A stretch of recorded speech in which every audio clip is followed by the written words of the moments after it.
Welcome to Let's Be Love. This is your girl V, and today my special guest is Teresa.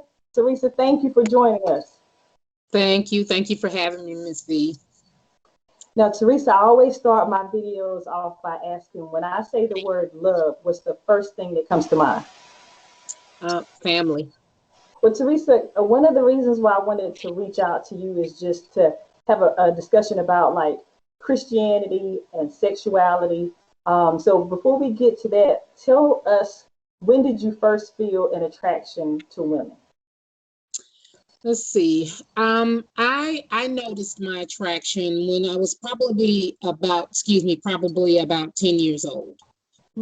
So yeah, I was young. I was in about fifth grade. So I knew very young that you know, I felt different. It wasn't the typical attraction to little boys or things like that, like my friends, and we'd be out on the playground or running and playing, and my friends, they'd say, "Oh, I like him. He's so cute," and you know, no, I, I didn't think You're he like, was cute. she's okay. No, but she is. But but I couldn't say that. That time, I didn't think that was the right thing because that's what I was being taught. and were you taught that like at home or in church? Church. My family, I grew up Baptist.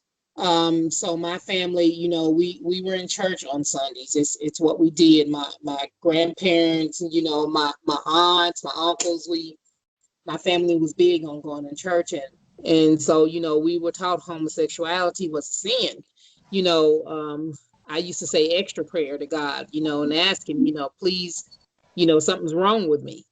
I thought something was wrong with me at that young age. And I don't know why I was born like this, and I wish he would just, take this away from me. So, yeah, at that age, I thought something was seriously wrong with me. Mhm. And so you were trying to pray the gay away yourself. Yep. Then You I you didn't learned. have like a gay cousin or uncle that someone talked about in the family? Nope. Oh wow. Nope. Nope. Nope. Okay. All right.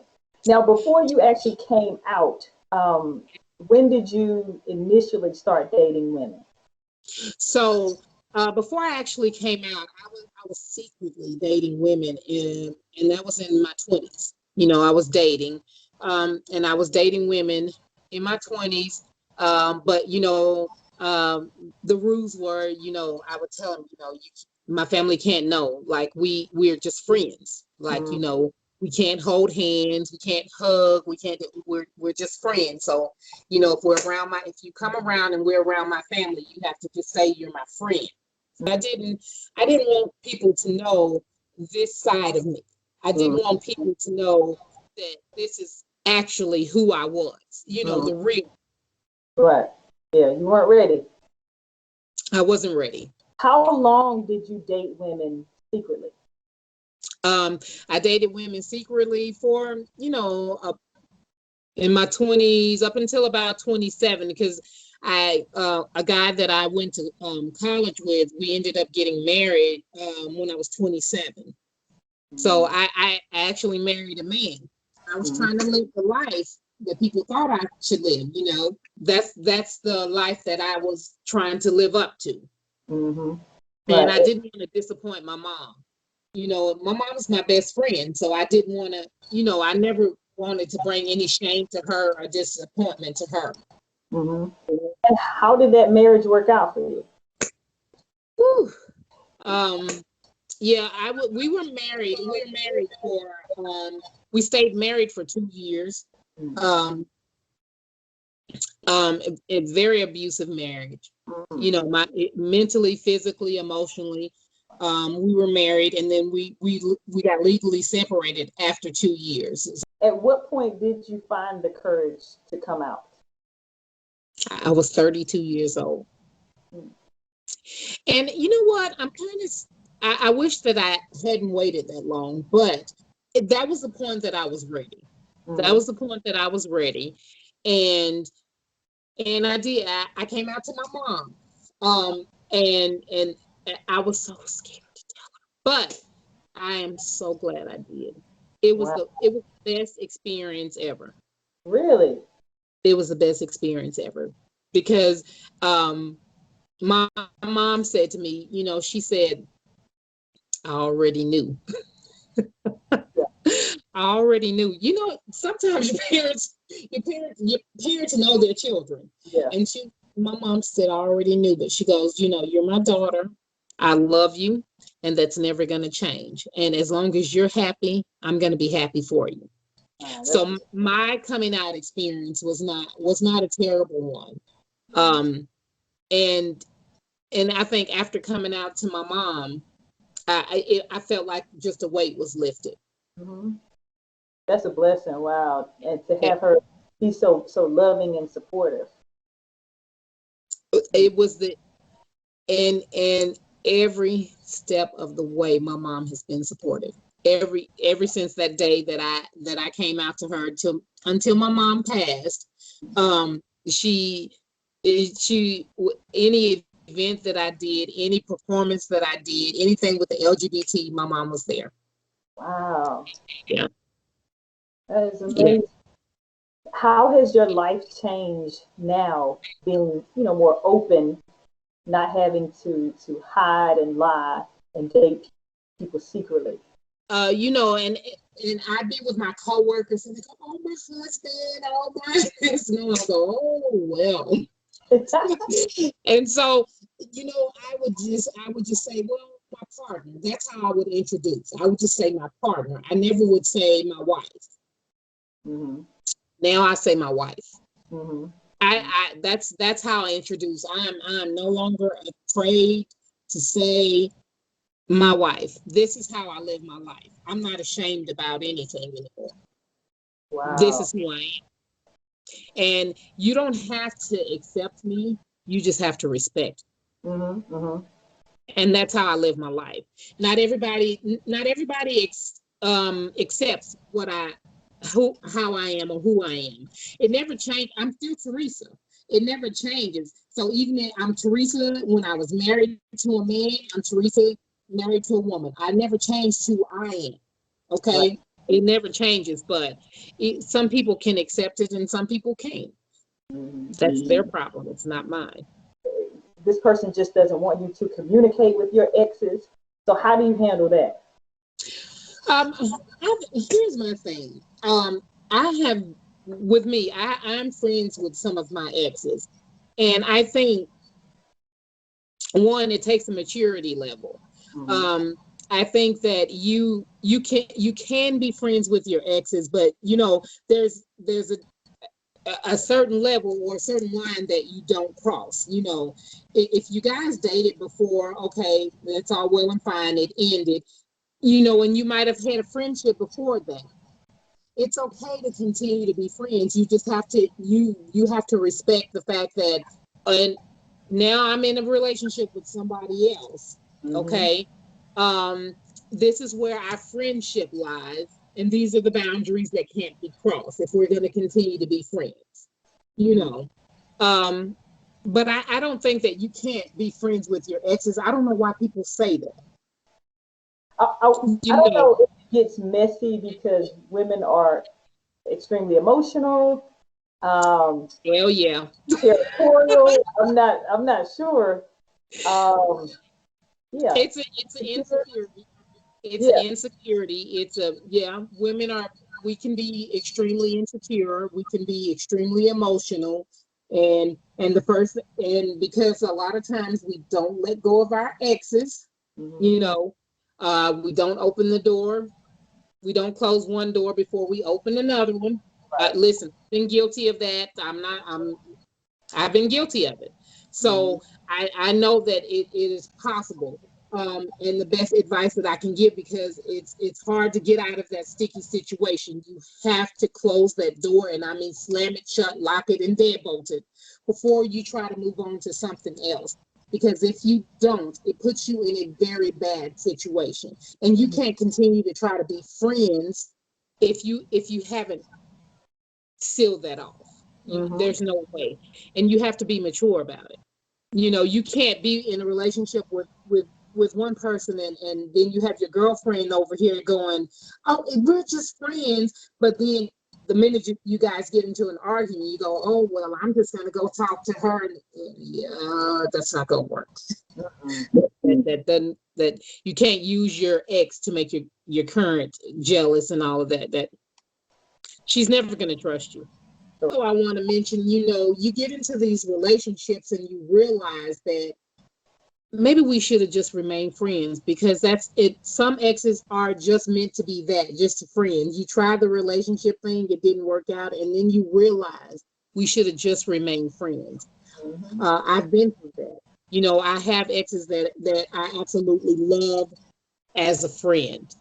It's no more. Like I have one ex that absolutely kills me. She makes me laugh so hard, but it's purely platonic. It is just a friendship, and I'm one person. If you make me laugh, I'm like, oh, she makes me laugh, and it's so sweet.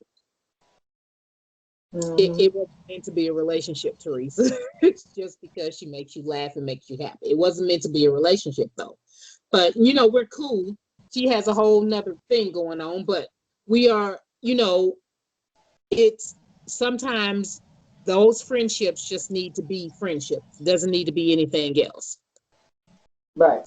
Definitely. You probably should ask yourself that before you jump ahead, because sometimes you can ruin a friendship trying to be more than just friends. And then sometimes your new partner has a problem with the fact that your friend is actually an ex. They can't get over that. Right. They can't get over it. And you just like, but she's just a friend. And I don't know why they think that you can't. I have no idea why people think that exes can't be friends, but it's doable. It's doable, but you gotta have those boundaries, gotta set those boundaries, and it's gotta be a certain maturity level. Earlier, when you were talking about being raised Baptist and Christianity being a big part of your childhood, and I imagine still your current life, talk to us a little bit about Christianity and sexuality, because some people think that when they come out, they have to choose, they have to sacrifice one, that you can't be both. Listen, honey, well, my first thing is, I'm going to tell you this. God knows who you are. You can't lie. God knows your heart. You can't lie. He sees all and knows all. You can't lie about that. So and I know people. Let me give you an example. My wife was an evangelist. And she'd be great to talk to, would be really great to talk to you about this, but she's out of town. But I'll make that happen. Yeah, and I mean, she wore long skirts to the ankles, covered up. Yeah, I mean, yes, and she struggled for the longest, because it was she's leading people to God, but she struggled with who she was, and it took her the longest to. And she didn't know if God would hear her anymore, and if she could lead people to God the way that she had been doing, because all along in the back of her head, she knew, she was a lesbian, that she was attracted to women. But oh my God, to hear her talk about it now, and the journey that she's on, and how much she's even closer with God now. But as I was saying, God knows who you are. God knows your heart. Honey, I still pray. God covers me. He covers me. I can't tell you the blessings that have been poured on me. And he knows me, and I'm out and loud and proud about it. And like I said, you remember I told you earlier, when I was younger, I thought something's wrong with me. Like, God, why did you make me like this? You know what I'm saying? But he knows his children. He does. And so you don't have to decide, do I stay this Christian do I do, or am I going to lose this connection with God if I live my true self? He wants you to be who you are. He already knows who you are. And I've seen these whole, oh, I used to be lesbian, but I went to God and he took me. I won't speak on that, Right. but let me just say this. I didn't ask to be born this way. This is just the way that I was born. Okay. This wasn't a choice for me. Who would choose to be ridiculed, or who would choose to be put down on, because of who they choose to love? Nobody would choose that life for themselves. Okay. But this is the way that I was made. This is the way that I was born. Okay. This isn't something that I take off and put on every day. This is who I am. And live your true life. Live who you are. And that's my motto. If you don't have anything, you have God. All you have to do is go to him. Go to him. He will give you what you're asking for. Ask him. Ask him. He'll give you an answer. Mm-hmm. Yeah, definitely. Sometimes you just need it. God, give me a sign, clarity, peace. Teresa, I just want to thank you for dropping that wisdom right here at the end. And I want to thank you for sharing your story. Thank you. Thank you. I'm super honored to be able to do so. I hope that it helps someone, or it reaches someone. You can live your true life. You can be happy. I have a whole life out here, and I'm happy. I'm running my own business. LGBTQ and Yeah, all the other letters that I can't remember. yeah. and and I'm living my true life, and I'm happy. And you can be. Right. That's what we should all strive for. You only have one life to live. You only have one. But thank you so much, Teresa, for your time. As I say to everyone, I want to just kind of close by reminding everyone, let's be love. Let's be the love that you want to see in this world. Absolutely.